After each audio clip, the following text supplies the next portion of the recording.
Hola, hoy vamos a ver cómo ajustar manualmente fecha, hora y zona horaria en MOTOROLA Moto G35. Pasamos a los ajustes y luego abrimos la penúltima posición, que será sistema.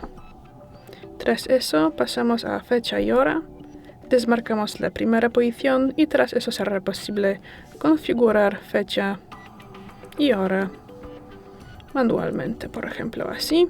Y lo mismo pasa con la zona horaria, hay que desmarcar esta posición de su definición automática.